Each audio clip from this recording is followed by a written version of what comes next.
Xander, where are all the customers? I need people to give me their money. I have things to buy, Anya sighed. I tried to tell you, it's a recession. Shopping for magic supplies isn't a top priority for most people right now. Well, it should be. We do live on Hellmouth after all. Things aren't so bad. Your rent is already paid for the month, said Xander. I'm talking about the important things. I have a cashmere sweater on hold at Bloomingdale's. Who am I kidding? You're a mortal and a man. You couldn't possibly understand how I'm feeling. Anya takes a walk down to the basement of the magic shop to do some inventory. One of her shelves appears to be moved. She goes to fix it when suddenly she spots something on the floor. She bends down to pick up the objects and realizes she's found 2 gold coins. She also notices a crack in the wall. How did the gold get here? Is there more? I need a tool, Anya said to herself out loud. Then she screamed up the stairs. I need a tool. Xander, get down here immediately. Xander runs down the steps to see what all the fuss is about. I called you because I need a tool. You know, the kind you carry in your belt for your job, where you do all the digging. You see, I found these 2 gold coins.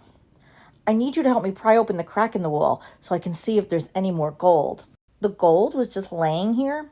How do you even know it's real, he asked. You seem to forget that I'm over 1,100 years old.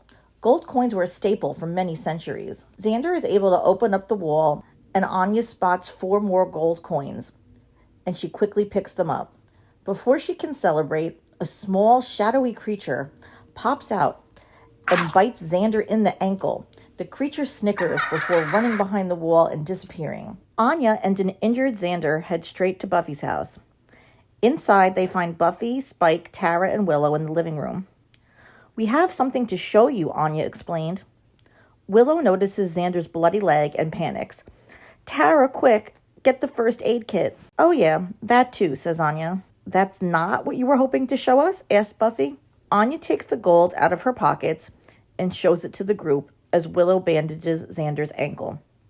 I found this in the basement of the magic shop. Before I could look for more, a creature popped out of the wall and bit Xander. You couldn't tell what it was? Asked Buffy. It happened really fast. It was dark, but it was around 3 feet tall, and it cackled after it attacked Xander. I would laugh if I attacked Xander too. But seriously, are you people salting idiots? I don't know what the mystery is. It's obvious you're dealing with a leprechaun. No way, said Buffy. Giles said there's no such thing as leprechauns. Ooh, Giles told you that. As if the man knows all this right. If it wasn't for his books, he'd be as lost as the rest of you. How come we've never seen one before? Willow questioned. They're very rare, and they usually stay on island. It's curious that one has turned up suddenly, though. And when exactly did you see one? I didn't. Your former sweetie pie angel did, back when he was human. He told me about it one time years ago, when he had too much to drink. Spike, I don't know if I believe you. And if this creature is biting people, I don't think there's time for me to go all the way to LA. We need to find this thing, whatever it may be. Have you bloody people ever thought about using the telly? She called Angel's office and spoke to him. Spike wasn't lying. Apparently, leprechauns were real after all.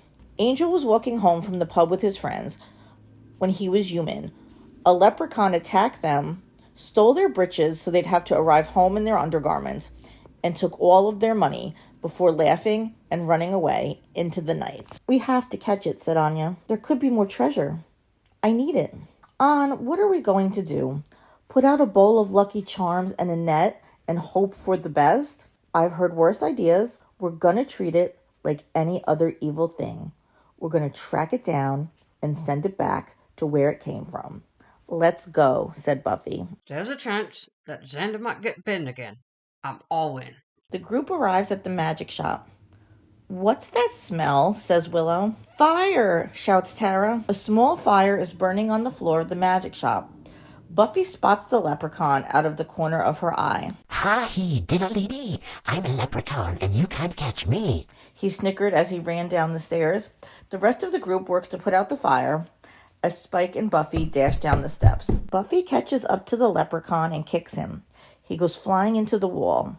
Spike runs over and picks him up, punching him in the face several times before pinning him against the wall. You two are pretty quick for me mortals. I'm a slayer, and he's a vampire. We have a little extra speed, said Buffy. A Slayer and a vampire working together? No wonder I didn't know what to make of you two. Never in my 3,000 years have I seen such a thing. Tara arrives in the basement. I brought some rope in case you need to tie him up. Me? Why would they want to tie up me, Lassie? Because you've been running around town attacking people and destroying things, said Buffy. I've done no such thing. The leprechaun said defensively. You lit a fire upstairs, mate. I assure you that was an isolated incident. The rest of the group arrives in the basement. And what about my leg? Was that an isolated incident? If things would put me down, I'd gladly give you a matching one on the other side, lad. This is getting confusing. Are you evil or not? Asked Willow. Think I'm evil? Tee-hee-hee. You don't know much about leprechauns, do you? Historically, we're just mysterious and morally gray. So you weren't trying to eat Xander? Buffy asked. Lassie, I'm a leprechaun, not Hannibal Lecter. The boy tasted disgusting. I only bit him because I had to. How come mystical creatures always refer to me as the boy? I think there's been some kind of mix-up. I wish no harm to your here town, or most of you. If the vampire puts me down, I promise to explain. The leprechaun pleaded. Buffy glared at him. And I won't bite the boy again. Buffy nodded her head and Spike let him go. You see, it all started about a week ago. As leprechauns, we like to travel underground. We don't like to be spotted. I decided to come to the surface and look for some rats to eat, and I found myself in the basement of this here magic shop. I took a peek upstairs and unexpectedly saw the most beautiful lass who I've ever laid my eyes on. He points towards Anya, who takes a few steps forward. Me?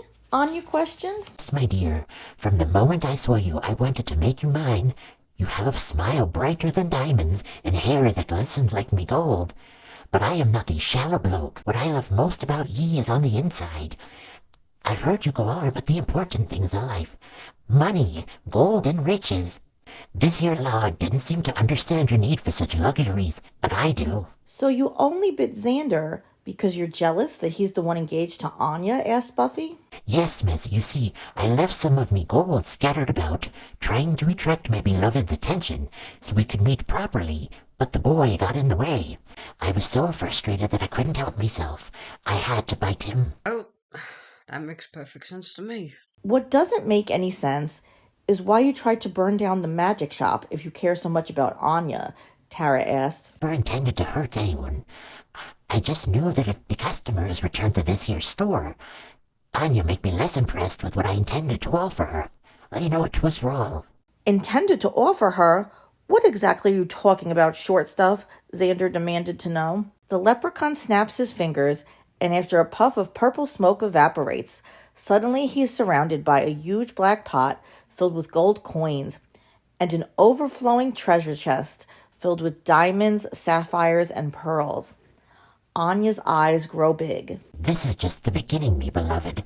I have 20 times this much treasure back at me secret underground castle in Ireland. If you ditch the boy and agree to be me lady, we can live happily ever after. Never will you have to worry about lack of riches again. Oh wow, this is all so sudden. But it is a rather lucrative offer, Anya said. What's your name, by the way? O'Connor. Liam O'Connor. Of course it is. Well, Liam, this is insane, barked Xander. Anya, you can't actually be considering this. What about us? We're getting married soon. I may not have unlimited riches, but I am taller than you. And most importantly, I love you. He's right, Mr. O'Connor, Anya sighed. Your riches are lovely, and this is a very generous offer. But for some reason, which is hard for most to understand, I am truly in love with this Xander-shaped person. She walks over and grabs Xander's arm. I can't go with you, Liam. That was a close one.